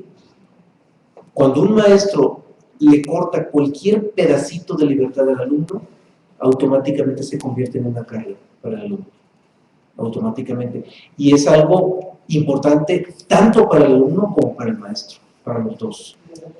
Bien, vamos al Evangelio de Buda, en el que aparece lo siguiente en relación con el tema del autoconocimiento. ¿Quién es el hombre sabio? El que ha conseguido la visión interna de su propia naturaleza. El que guarda su espíritu al abrigo de toda mancha del egoísmo y lleva una vida de verdad. Claro, verdad con mayúscula. Estamos hablando de la verdad absoluta. Entonces, en primera instancia, ¿qué nos dice Buda? Que el hombre sabio es el que tiene la visión interna de su propia naturaleza. ¿Cuál es la visión interna de la propia naturaleza? Es la naturaleza original, la visión del verdadero ser. Bien, nos vamos ahora a la tradición helénica y empezamos con un par de citas de Sócrates. Bien, la primera cita es: conócete a ti mismo. Dentro del campo del conocimiento, lo primero que tiene que ser un sabio, o cualquier persona, es conocerse a sí mismo. La otra cita es la que está ahorita en pantalla, que dice, solo el conocimiento que llega desde adentro es el verdadero conocimiento. Es algo importantísimo, una distinción fabulosa. Mientras nosotros nos mantengamos en la conciencia existencial, que ya vimos que es fundamental también, y es importantísima para el momento que estamos atravesando ahorita en la vida, vamos a hacerlo indiscutiblemente a través de un conocimiento razonativo, que sigue siendo relativo. Pero cuando este conocimiento relativo se vincula con la autonegación, es decir, hay un reconocimiento de que siendo relativo ese conocimiento sigue siendo limitado y por lo tanto ilusorio, entonces por revelación llega el conocimiento verdadero, que es al que se refiere Sócrates diciendo que solo el conocimiento verdadero llega desde adentro. Bien, vamos a la siguiente de Aristóteles. Enseñar no es una función vital, porque no tiene fin en sí misma. La función vital es aprender, Aristóteles. Interesantísimo. Aquí la función, como dice Aristóteles, es aprender. Que la pregunta siempre quede abierta, que siempre estemos en estado de observación, atención, contemplación, meditación. Esa es la función vital. Claro, la función de enseñar quedaría en segundo término, porque al final de cuentas no tiene su fin en sí misma la enseñanza, porque al final de cuentas las personas tienen que experimentar por sí mismas. La gente que enseña tiene que indicar el camino, no tiene que llevar a la gente por el camino, tiene que nada más que indicarle. Entonces es por eso que su fin no es en sí misma una función vital. Lo vital es el aprender, lo vital es tener siempre la pregunta abierta, la observación, la contemplación y la meditación, lo que nos lleva a estar en el mundo sin ser del mundo. Y con esa cita Aristóteles nos está diciendo que el maestro no enseña. El maestro no nos enseña nada. El maestro nos ayuda a que aprendamos. Una diferencia enorme, ¿verdad? Una diferencia muy grande. Muy, muy, muy grande entre pretender enseñar a decir, te ayudo a que aprendas a aprender. Hay una diferencia, insisto, muy, muy, muy pronunciada. La siguiente, también de la tradición helénica, es una cita que se le atribuye a Sócrates, porque Sócrates la dijo también parcialmente en el Conocerte a ti mismo, pero ya esta frase completa aparecía inscrita en el pórtico de entrada del oráculo de Delfos, en el templo de Delfos. La frase completa es: conócete a ti mismo y conocerás al universo. Esa cita es la que, insisto, aparecía inscrita en el pórtico de entrada del oráculo de Delfos, y con esa cita quedaba clarísimo que la verdad no estaba dentro del templo de Delfos, sino dentro de nuestro templo interior, de nuestro templo íntimo. Y el tiempo así nos lo ha demostrado. Hoy por hoy, en ese siglo XXI, de ese templo de Delfos, en Grecia, quedan solamente unas piedritas encimadas. Es lo único que queda. Unas cuantas piedritas que se conservan de lo que fue en su momento ese templo de Delfos. Y obvio, esa inscripción pues ya no existe. Físicamente ya no existe porque el templo ya quedó destruido. Queda la ruina de ese templo. Es lo que queda, las ruinas de ese templo. Y el tiempo, insisto, se encargó de demostrarnos que así es. Un templo en el sentido corpóreo, en el sentido físico, un templo no es más que un símbolo. Un templo no es más que un pretexto para reunirnos y descubrir que el verdadero templo lo llevamos dentro de nosotros mismos, tal como lo dice esa cita del oráculo de Delfos. Bien, ¿le pueden pasar el micrófono? Sí, gracias. Bueno, completando la frase tantito, un poquito más, es conócete a ti mismo y conocerás el universo y verás a Dios. Sí, también en algunos libros aparece en ese sentido. Hay otros libros en que dice y conocerás al universo y a los dioses, pero en plural pues ya es un absurdo, ¿verdad? Porque Dios es uno solo, ¿verdad? Bien, pasamos a la siguiente, ya nos vamos al cristianismo y en el sentido del autoconocimiento, Jesús nos dice en el Evangelio de Tomás lo siguiente. Cuando lleguen a conocerse a ustedes mismos, entonces serán conocidos y se darán cuenta que son hijos del Padre viviente. Pero si no se conocen a ustedes mismos, están inmersos en la pobreza y son la pobreza misma. Esta cita también tiene que ver mucho con la primera bienaventuranza, que es: bienaventurados son los pobres de espíritu, porque de ellos será el reino de los cielos. Entonces, el conocerse que espiritualmente somos muy pobres, hemos dado el primer paso de ese autoconocimiento. El que a veces pensamos que somos muy espirituales y nada, ¿no? En realidad el primer paso es conocer la pobreza de espíritu que tenemos, reconocer esa pobreza que tenemos. En el Evangelio de Judas aparece una cita maravillosa que ya habíamos leído en otros temas, encajaba también en otros temas, y nos dice aquí Jesús lo siguiente: es necesario que ustedes se conviertan en su propio sol, en su propia luz, y así, alumbrándose y alumbrando a otros, le corresponderíamos con nuestra obra a mi Padre que me ha enviado.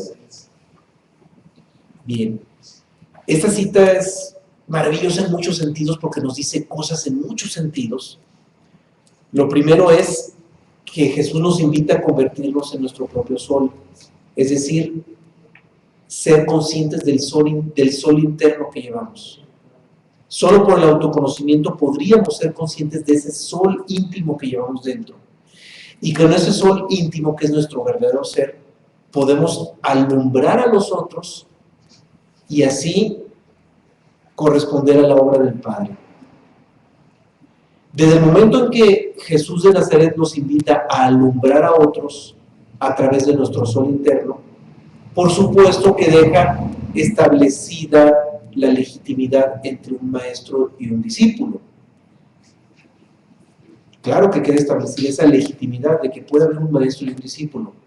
Solo que aquí también deja claro que la relación entre un maestro y un discípulo está en el sentido de la luz. Es decir, un maestro puede alumbrar a un discípulo siempre y cuando lo haga de manera impersonal. Porque la injerencia de tipo personal entre un maestro y un alumno es sin luz, ahí no hay luz. Cuando la injerencia es personal, es en ausencia de luz. Por lo tanto, la única relación legítima entre un maestro y un alumno es estrictamente en el sentido de la luz, en el sentido vibratorio. Cuando alguien goza de un estado de libertad de ser, es evidente que va a irradiar un magnetismo mucho mayor y con una cualidad mucho más elevada y legítima que alguien que no goza de esa libertad. Y cuando alguien goza de esa libertad, esa radiación vibratoria que es luz, por ley de imantación, o incluso por principio de magnetismo, que es un principio universal, se lo vamos a ver en el tomo 3, ese tema lo vemos en el tomo 3, por magnetismo, el maestro puede inducir al discípulo a un proceso de libertad. Y ese fenómeno a través del magnetismo es profundamente legítimo. Un maestro puede inducir a la luz a un discípulo. Claro que es posible, siempre y cuando sea impersonal. Por eso es la insistencia. Tiene que ser impersonal, estrictamente a través de la radiación de su ser. Entonces, cualquiera de nosotros que se acerque a alguien que es libre internamente, por radiación de su ser, por la luz que menciona Jesús en esta cita, podemos recibir esa influencia y podemos recibir la ayuda de ese maestro. Claro que es legítimo. Por eso la condición fundamental es eso, que sea impersonal. ¿Sí? Vuelvo a repetir, cuando la injerencia es personal, no hay luz, de nada sirve. Cuando es impersonal, la luz se está irradiando. Y ahí es profundamente válido, y así lo está dejando escrito Jesús de Nazaret en esta cita del Evangelio de Judas. Bien, dejamos el cristianismo, nos vamos al Islam. Una persona que llega a conocerse a sí misma entenderá de dónde viene y a dónde va, y captará detalles de la etapa del estado presente. Aquí Ibn Arabi, en esta cita del libro El núcleo del núcleo, nos menciona un dato interesantísimo: captará detalles de la etapa del estado presente. Si una vez de que se conoce a una persona a sí misma, no se juzga, no hay juicio, no existe un juicio. Siempre sencillamente captará detalles del estado presente. Será plena conciencia, entenderá de dónde viene, o sea, entenderá todo lo que es la ley universal, cómo ha operado en él, y hacia dónde va, cuál es el fundamento de esa misma ley universal. Y no enjuicia a nadie, ni a sí mismo, al decir, captará detalles de la etapa, del estado del presente, sin juicio. Bien, vamos a una cita más del Islam a través de Ibn Arabi también, en la que nos dice, en su libro Tratado de la Unidad: cuando comprendas que la sustancia del ser de Alá es tu ser y tu nada en las cosas, cuando entiendas que nada es si no es con Él o en Él, o sea, en Alá, entonces te conocerás a ti mismo y conocerás tu alma. Y solo conociéndote a ti mismo de este modo, podrás alcanzar la gnosis, o el conocimiento de Alá, sin ningún error, sin ninguna duda.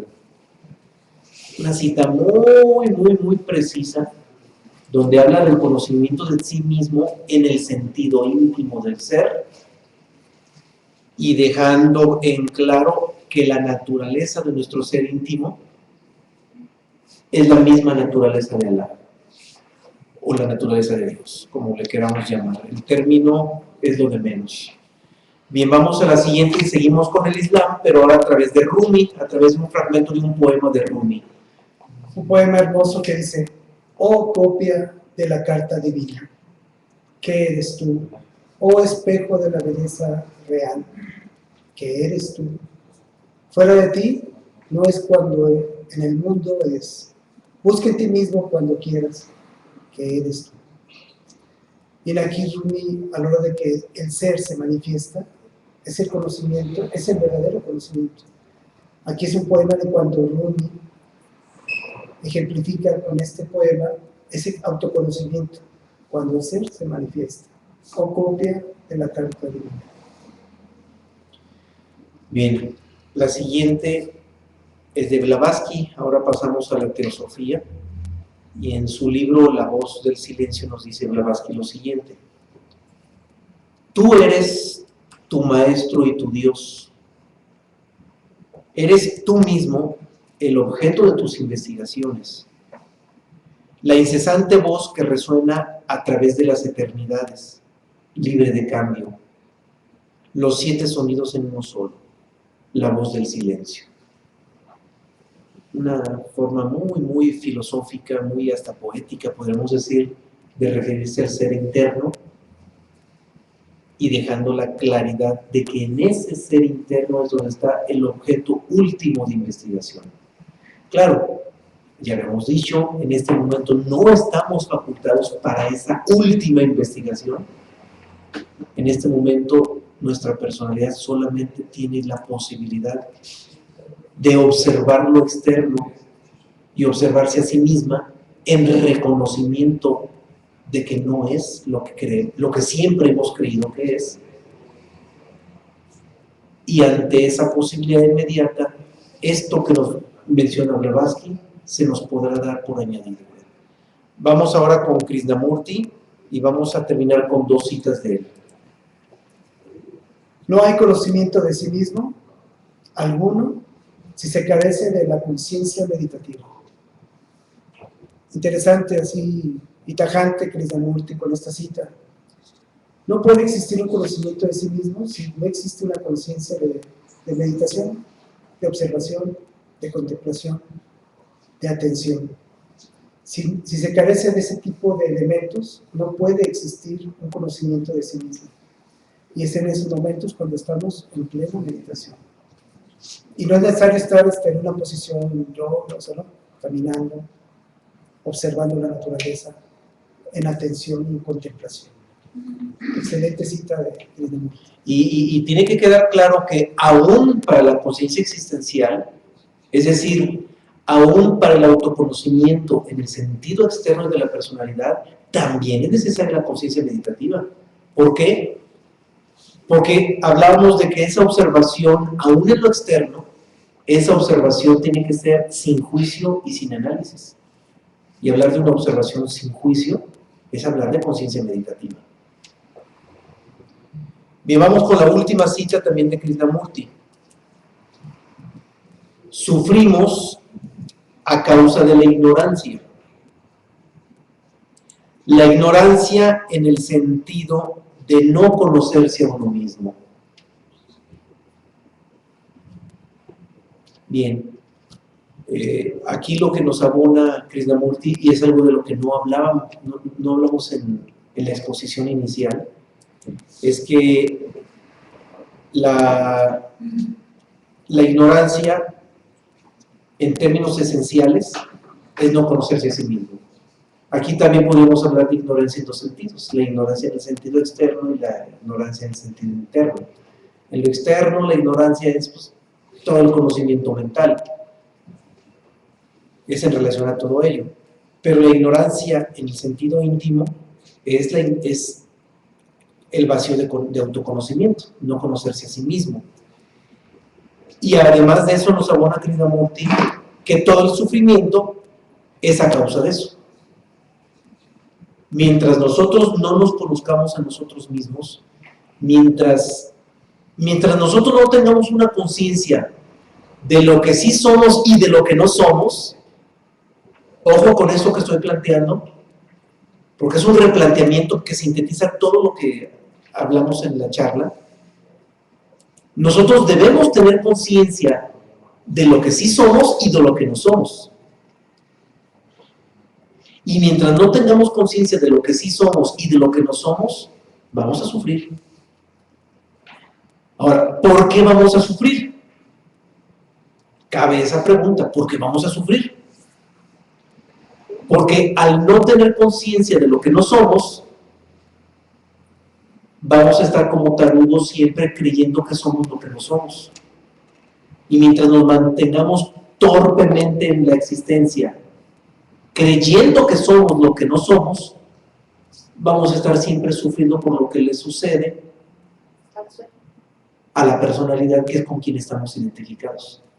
Vamos a estar sufriendo siempre por lo que le sucede a la personalidad, creyendo que somos eso que en realidad no somos.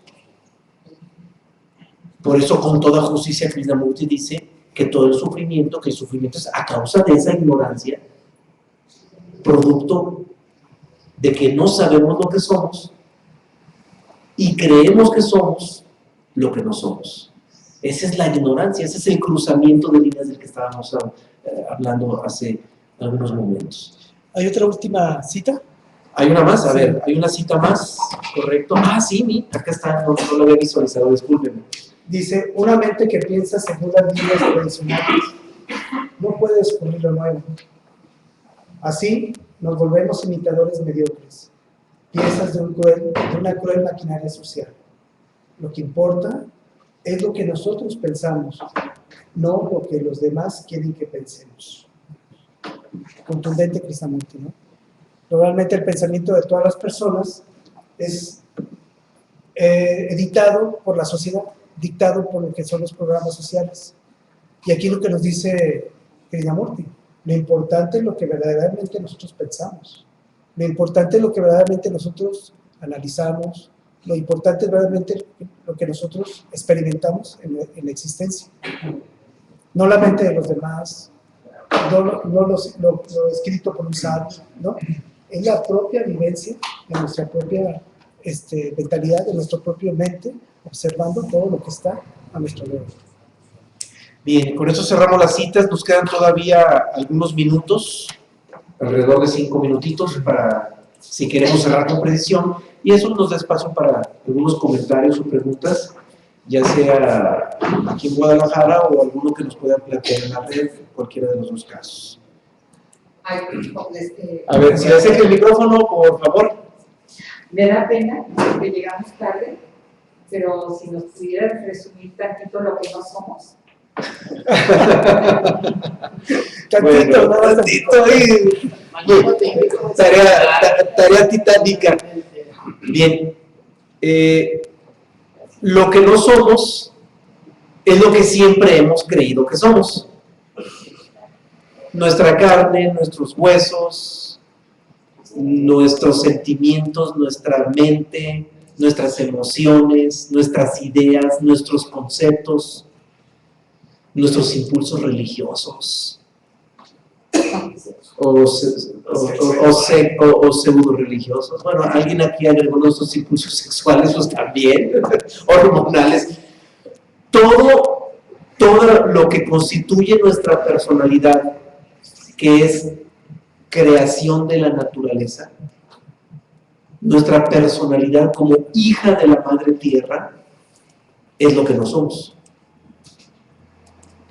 Por eso comentábamos que un hombre iluminado, un hombre libre, cuando se refiere a su personalidad no dice hice esto o hice aquello, sino dice sucedió esto o sucedió aquello. A la personalidad se le ve como una tercera persona, como algo ajeno, como algo que no somos. Bien. Muchas gracias. Sí, para servirle. Escuchar. Hay una cita que no se ve en el audiovisual, la puedo leer. Sí, ¿la quieres abonar? Adelante. El hombre que se comprende a sí mismo no busca nada, su mente es infinita y carece de deseo. De lo que no somos. Maravilloso. Claro, ahí se refiere al que se conoce a sí mismo refiriéndose al ser. Y cuando alguien se conoce a sí mismo a nivel del ser, ya no tiene ninguna duda de que la personalidad es algo ajeno. Que la personalidad es lo que no somos. ¿Sí? Ahora, aquí hay dos sentidos. El que ya se conoce a sí mismo desde el ser, por supuesto que la personalidad pasa a último término. Y Jesús de Nazaret nos lo demostró. Con sus hechos nos demostró que Él se conocía a sí mismo, es decir, Él conocía perfectamente a su ser crístico interior. Por lo tanto, a su personalidad, Jesús de Nazaret, no importaba lo que le sucediera. Que lo bofetearan, que lo escupieran, que le dieran latigazos, que le pusieran su corona de espina, que lo crucificaran, que lo maldijeran, que lo juzgaran, que lo condenaran. Y Él con sus actos nos demostró que siendo consciente de su ser íntimo crístico, lo que le sucediera a Jesús de Nazaret sale sobrando. No lo demostró. Pero también agarró fregadas. Pero ahora, a nosotros que no tenemos conciencia de nuestro ser interno crístico, por el momento, por lo menos nos corresponde la responsabilidad de empezar a negar lo que no somos, empezar a tener la conciencia que esté en nuestras posibilidades de que nuestra personalidad no es nuestra realidad, que es lo que no somos. Sí. Una pregunta. De las bienaventuranzas, la que mencionó Juan Carlos ahí, los pobres de espíritu, como también las otras, como lo de los que sufren, porque serán consolados, como tienen un sentido esotérico ahí. Sí, claro. Los pobres de espíritu es los que reconocen que todavía no son conscientes de su ser. Así es. Esos son los pobres de espíritu, los que ya reconocieron que no son conscientes de su ser, y al reconocer que no son conscientes de su ser, por lo menos se mueven en la autonegación, en el reconocimiento de lo que no son. De los que sufren, ahí, ¿en qué sentido va eso? Los que, ¿qué, Los perdón? que sufren, que también porque serán consolados así. Por la ignorancia. Pero ahí se refiere al sufrimiento producto de que se saben ignorantes, de que se saben inconscientes. Sí, no es un sufrimiento. No es el sufrimiento moral, no se refiere al sufrimiento moral, ¿verdad? Claro. Bien, ¿algún comentario más? ¿Nos queda? Pero ¿qué no es el sufrimiento? Parte de la personalidad. Sí, el sufrimiento está en la personalidad indiscutiblemente, No, y es por la ignorancia, Sin embargo, va implícito siempre. sí va implícito en la personalidad indiscutiblemente. De ninguna manera. Indiscutiblemente. Ahora, ¿cuál es el consuelo que llega a quien sufre a nivel de la personalidad? Porque no puede ser a otro nivel. El ser no sufre, en el ser no existe el sufrimiento. Ahora, ¿cuál es el consuelo para el que sufre? Que algún día descubra que ese sufrimiento era un sueño, ni siquiera fue real. Ese es el consuelo del que sufre, el verdadero consuelo del que sufre. Llegar a descubrir que ese sufrimiento no era más que un sueño. Y más consuelo para quien en este momento presente, trasladémoslo al presente. Todos los humanos que habitamos en este momento, en este planeta, estamos sufriendo algo. Todos, nadie nos escapamos. ¿Queremos consuelo? Reconozcamos que es un sueño. Y en ese momento ese sufrimiento se desvanece. Se desvanece. Reconociendo que es un sueño. Pero claro, un reconocimiento legítimo, no una creencia. No porque por ahí me platicaron que es un sueño. Entonces eso de nada sirve. Un reconocimiento legítimo porque hay conciencia. Porque a través de las leyes universales nos quedó claro que una vez comprendido el comportamiento de esta vida natural, pues resulta que todas las flechas apuntan a indicar que es un sueño, que no es nuestra realidad. Sí. El ir cayendo en la cuenta de que es un sueño es también una ¿Autonegación? Sí, pero es a niveles. También tiene niveles, tiene graduación. Sí. No ¿Es conciencia existencial? No es ni sí ni no, sino es poco. Tiene graduación, sí. Es donde hay graduación, es donde podemos hablar de un proceso. A nivel del ser no hay proceso, pero a nivel de la personalidad sí hay proceso, porque la personalidad gradualmente se va autonegando. La personalidad no se puede autonegar de la noche a la mañana. La autonegación sí es un proceso y ahí sí hay grados y hay niveles. Y vuelvo a insistir, las leyes universales nos ayudan a eso, porque cuando alguien tiene fina comprensión del comportamiento de la ley, descubre que la ley misma nos está diciendo esto es un sueño, la misma ley nos está diciendo que eso es un sueño. Bien, ya no hay ninguna. Bien, entonces en la red ya no hay preguntas, entonces puntualmente estamos en la hora de terminar. Un agradecimiento muy grande a todos los que nos acompañaron, tanto aquí en Guadalajara presencialmente, como a quienes nos acompañaron en la red, y también a quienes nos ven en repetición, un agradecimiento infinito. Okay, hasta luego.